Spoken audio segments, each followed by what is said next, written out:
नमस्कार, the wire में आपका स्वागत है। मैं हूं आरफा खानम शेरवानी। अपनी तमाम उम्र आदिवासियों के अधिकारों की बात करते हुए, उनकी आवाज़ उठाते हुए गुजारने के बाद 84 साल के स्टैन स्वामी का देहांत हो गया। पिछले कई महीने से वो जेल में थे। उनको एल्गार परिषद मामले में एनआईए ने गिरफ्तार किया हुआ था और अपनी बेल का इंतज़ार कर रहे थे। हाई कोर्ट से उन्होंने कहा था कि वो अपनी ज़िंदगी के आखिरी दिनों में वो अपनों के बीच गुजारना चाहते हैं, उन लोगों के बीच गुजारना चाहते हैं जिनके लिए उन्होंने उम्र भर काम किया। लेकिन अपनी जो बेल है, जो अपनी ज़मानत है, उसका इंतज़ार करते करते वो ज़िंदगी से रिहा हो गए। द वायर और मेरी तरफ से तमाम हमारी श्रद्धांजलि फादर स्टैन स्वामी के लिए। ज़ाहिर तौर पर वो जो सिस्टम है उसके विक्टिम रहे और कहीं ना कहीं सवाल उठता है हमारे पूरे जुडिशियल प्रोसेसेस पर।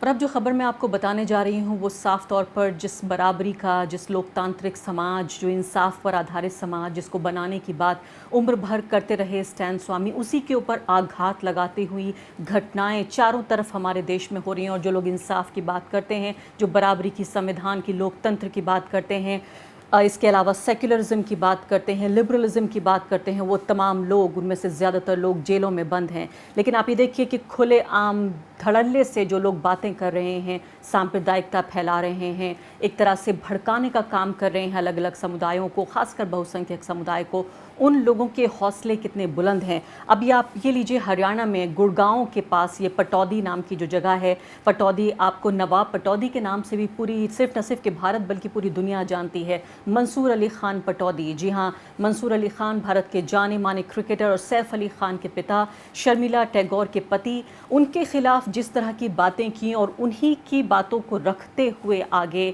किस तरह से पूरा जो अल्पसंख्यक समुदाय है उसके खिलाफ बेहद भड़काऊ भाषण देने का काम किया गया बीजेपी के नेता, बीजेपी के स्पोक्स पर्सन हरियाणा के सूरजपाल अमू के ज़रिए। और ये खुलेआम हो रहा है, ये कोई बंद कमरे में कोई साजिशें नहीं हो रही हैं, बल्कि बाकायदा महापंचायतों के ज़रिए इस तरह से हिंसा फैलाने का काम किया जा रहा है। सूरजपाल अमू, जिन्होंने कुछ ही हफ्ते पहले, अभी आपने देखा था कि जो हरियाणा का एक लड़का था जिम ट्रेनर, उसकी हत्या कर दी गई थी और उसके बाद उसके हत्या में जो लोग आरोपित थे उनको छुड़ाने के नाम पर जो महापंचायतें हो रही हैं, उनमें ही उन्होंने बेहद भड़काऊ भाषण दिया था। उस भाषण के बाद जब आपको ये लग रहा होगा कि उन्होंने भारत के कानून की अवहेलना की है और खुल्लम खुल्ला हिंसा फैलाने की कोशिश की है कि उनकी जगह भारत का सभ्य समाज नहीं बल्कि जेल होना चाहिए था, उनका प्रमोशन कर दिया गया, उनको स्पोक्स पर्सन बना दिया गया हरियाणा भाजपा का। तो आप ये सोचिए, जो सत्तारूढ़ पार्टी है वो किस तरह से एक तरह से रिवॉर्ड और अवार्ड देने का, सम्मानित करने का काम करती है उन लोगों को जो हेट स्पीच और नफरती भाषण देते हैं।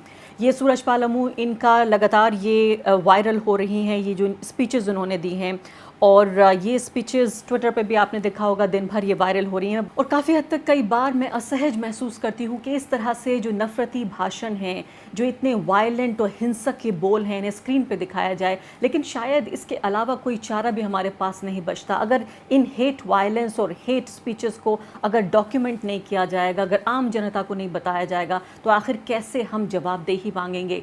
कैसे ये लोग जो हिंसा फैलाने की कोशिश कर रहे हैं लगातार, दिन रात, सुबह शाम, कानून को बिल्कुल एक तरह से उसका निरादर करते हुए, संविधान का निरादर करते हुए, कैसे इन लोगों को इंसाफ की मांग कैसे की जाएगी? तो सूरजपाल अमू साफ तौर पर अटैक कर रहे हैं मंसूर अली खान पटौदी पर और उनके बेटे सैफ अली खान पर। और उनका ये कहना है कि जो हिंदू एक्टर्स शर्मिला टैगोर और करीना कपूर, इनसे जो शादी की इन दोनों ने, पिता ने और उनके बेटे ने, ये लव जिहाद का मामला है। और साफ तौर पर ये कह रहे हैं कि उन लोगों से कह रहे हैं जो लोग उनको सुन रहे हैं, सैकड़ों हज़ारों की तादाद में जो लोग वहाँ पर सुन रहे हैं, उनसे ये कह रहे हैं कि कोई तैमूर, कोई औरंगज़ेब, कोई बाबर और कोई हुमायूं ना पैदा होने दीजिए। ये सुनिश्चित करिए कि इनमें से कोई पैदा ना हो। ये मुझे कटवाते हैं, हम गर्दन काटने वाले अगर अपनी पे आ गए तो सालों को चुन चुन के ठोकेंगे, ठोकेंगे कि नहीं? ठोकोगे कि नहीं? देश के अंदर इतिहास बनाना चाहते हो? इतिहास बनना नहीं है, इतिहास बनाना है। ना तैमूर पैदा होगा, ना औरंगजेब, बाबर, हुमायूं पैदा होंगे। हम 100 करोड़ है और ये 20 करोड़ जो नेता बनता ओवैसी नाम का कुत्ता वो हमको आंख दिखा जाए हमारे लिए। इसी के साथ साथ इसी एक सांस में ही वो ये कहते हैं कि जो पाकिस्तानी हैं उनको आप किराए पर घर मत दीजिए। आप सोचिए कि पाकिस्तानी जब वो ये कह रहे हैं, चाहे वो नाम न लें उस समुदाय का, लेकिन आप भी जानते हैं, मैं भी जानती हूँ, सूरजपाल अमू भी जानते हैं और वहाँ बैठे हुए हज़ारों लोग ये जानते हैं कि वो किसके बारे में ये कह रहे हैं। क्योंकि पाकिस्तानी जो नागरिक हैं वो यहाँ के हरियाणा में या पटौदी में यहाँ घर किराए पर नहीं मांग रहे हैं। ये किसका जिक्र कर रहे हैं ये भी हम साफ तौर पर जानते हैं। तो खुल्लम खुल्ला आसिफ की जो ट्रेनर था उसकी हत्या के बाद से लगातार छोटी छोटी पंचायतें हो रही हैं, इसके अलावा बड़ी बड़ी पंचायतें भी हो रही हैं। और इसमें इस तरह के जो स्टार स्पीकर्स हैं, जो हिंदुत्व का जो पूरी राजनीति है, उसके जो हीरोज़ हैं, उसके जो नायक हैं, कोई जितना नफ़रत फैलाएगा, जितने हिंसक बात करेगा, जितना अल्पसंख्यक विरोधी बयान देगा, उतना ही बड़ा स्टार, उतना ही बड़ा नायक, उतना ही बड़ा हीरो बन के उभर रहा है। शायद कुछ हफ्तों पहले आपने इनका नाम भी नहीं सुना होगा, लेकिन अभी देखिए इतने बड़े स्टार बन चुके हैं कि भाजपा की नीति और राजनीति को टीवी चैनल पर आकर ये डिफेंड करते हैं बाकायदा। तो ये चेहरा है हिंदुत्व का, ये चेहरा है भगवा राजनीति का, ये चेहरा है हमारी जो सत्तारूढ़ पार्टी है उनके स्पोक्स पर्सन्स का, उनके जो प्रवक्ता हैं उनका ये चेहरा है कि इस तरह की जो बेहद भद्दे भारत के कानून, भारत का संविधान, इस सब की धज्जियाँ उड़ाते हुए इस तरह के बयान दिए जा रहे हैं। दूसरा ये मामला आया इसी से जुड़ा हुआ, इसी पंचायत से जुड़ा हुआ, वो है उस व्यक्ति का जिसको आपने NTCA प्रोटेस्ट में देखा होगा। ये तस्वीर आप ये देखिए, ये तस्वीर है राम भक्त गोपाल की। अपने को राम भक्त कहता है, लेकिन जिस तरह की हरकतें हैं उसकी, वहाँ पर आपको याद होगा ये शूटर था जिसने गोली चलाने की वहाँ कोशिश की, उसके बाद उसको गिरफ्तार किया गया, लेकिन चूंकि उस वक्त उसकी उम्र 17 साल थी इसलिए उसको ज़मानत मिल गई, अंडर एज था। हालांकि इस वक्त ये व्यक्ति 18 साल का वयस्क हो चुका है। ये पिछले साल, हम जनवरी का जिक्र कर रहे हैं, जनवरी 2020 का। खुल्लम खुल्ला राम भक्त गोपाल वो ये कह रहा है कि जो आतंकवादी मानसिकता के लोग हैं उनको काबू में किया जाए। मैं उनको वार्न करना चाहता हूँ, उनको चेतावनी देना चाहता हूँ कि जब मैं इतनी दूर जा सकता हूँ जामिया, और तो मैं यहाँ पर पटौदी भी आ सकता हूँ, पटौदी मेरे लिए बहुत दूर नहीं है, ये शख्स कह रहा है। साथ साथ इसके अलावा मुस्लिम महिलाओं को लेकर साफ तौर पर बात करता है और ये कहता है कि उनको अगवा करने या किडनैपिंग की बात करता है, सलमा शब्द का इस्तेमाल करता है। तो एक तरफ हम देखते हैं कि सूरजपाल अमू जैसे लोग हैं, राम भक्त गोपाल जैसे लोग हैं, और दूसरी तरफ हम देखते हैं कि RSS के मुखिया मोहन भागवत ये कह रहे हैं कि जो व्यक्ति, जो हिंदू ये कहता है कि भारत में मुसलमान को नहीं रहना चाहिए, वो हिंदू नहीं है, और वो ये कहते हैं कि हिंदू मुसलमान सबका DNA एक है। तो एक तरफ वो जो संस्था है, उसके जो संस्था है, जो ऑर्गेनाइजेशन है, जो विचारधारा है, उसके मानने वाले लोग उसकी बाकायदा बात करके, हिंदू राष्ट्र का दावा करके इस तरह के बयानात देते हैं, बिल्कुल अल्पसंख्यक विरोधी, संविधान और लोकतंत्र विरोधी। और दूसरी तरफ RSS के मुखिया जो मोहन भागवत हैं वो इस तरह की बातें करते हैं। तो क्या इसे माना जाए कि एक तरह का दोहरा रवैया है कि कैमरे के सामने, जनता के सामने इस तरह की बातें की जाती हैं और दूसरी तरफ लिंचिंग के खिलाफ माहौल बयान दिए जाते हैं और दूसरी तरफ लिंचिंग को जिस तरह से जस्टिफाई किया जाता है। अब आप ये देखिए दूसरा बयान भी जिस तरह से उन्होंने दिया है, उन्होंने कहा कि मैंने आपको बताया कि वो हिंदू नहीं है जो ये कहता है कि मुसलमानों को नहीं रहना चाहिए। इसके अलावा उन्होंने कहा तमाम भारतीयों का जो DNA है वो एक है और जो लोग इन्वॉल्व रहते हैं, इंडल्ज करते हैं लिंचिंग में, वो हिंदुत्व के ख़िलाफ़ है। तो ये तमाम चीज़ें कहने के बाद उन्होंने ये भी कहा कि कोई भी देश में जो विकास है वो संभव नहीं है जब तक उसमें एकता ना हो।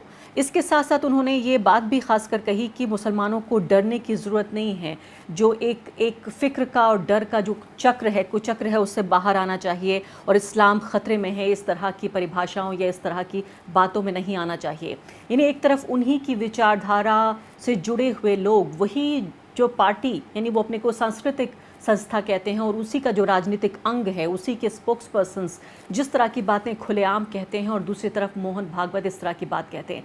किस तरह से इन दोनों को साथ में रखे देखा जाए? क्या सिर्फ ये एक तरह के ऑडियंस को दिखाने के लिए, बताने के लिए हो और दूसरी तरफ सड़कों पर, छोटे कस्बों में, गांव देहात में इस तरह का टेरर फैलाने की कोशिश की जा रही है? साफ तौर पर दोनों में एक तरह का विरोधाभास नज़र आता है। और अगर इन महापंचायतों को राजनीतिक और चुनावी एतबार से देखा जाए तो आप ये देखिए कि किस तरह से जो पश्चिमी उत्तर प्रदेश और हरियाणा के इलाके हैं, यही वो इलाके हैं जहां से पूरा किसान आंदोलन उभर कर आया और किसान आंदोलन का जो नेतृत्व है, जो नेता हैं, वो भी इन इलाकों से उभर रहे हैं और महापंचायतें जो हो रही हैं भगवा राजनीति को आगे बढ़ाने वाली, वो भी इन्हीं इलाकों से उभर कर आ रही हैं। तो क्या ये माना जाए कि ये जानबूझकर ऐसे किया जा रहा है कि जो एक तरह से सत्तारूढ़ पार्टी के खिलाफ जो एक भावनाएं उभर रही हैं किसान आंदोलन के बाद के दिनों में, या किसान आंदोलन जो चल रहा है उसके मद्देनज़र, क्या इस तरह से पोलराइजेशन करके, ध्रुवीकरण करके जो नुकसान हो सकता है किसान आंदोलन के सबब, जो चुनावी और राजनीतिक नुकसान, क्या उसकी भरपाई करने की एक कोशिश की जा रही है? क्योंकि साफ तौर पर आप ये देखिए, वही लोग हैं, वही वोटर हैं, वही जनता है।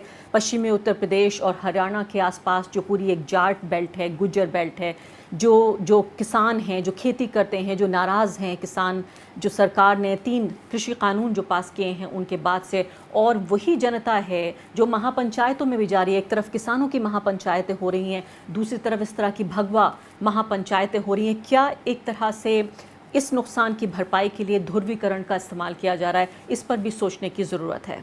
द वायर के और वीडियोस देखने के लिए सब्सक्राइब करें और बेल आइकन पर क्लिक करें। स्वतंत्र पत्रकारिता की आर्थिक मदद करने के लिए डिस्क्रिप्शन में दिए गए लिंक पर जाएं और अपनी राशि चुनें।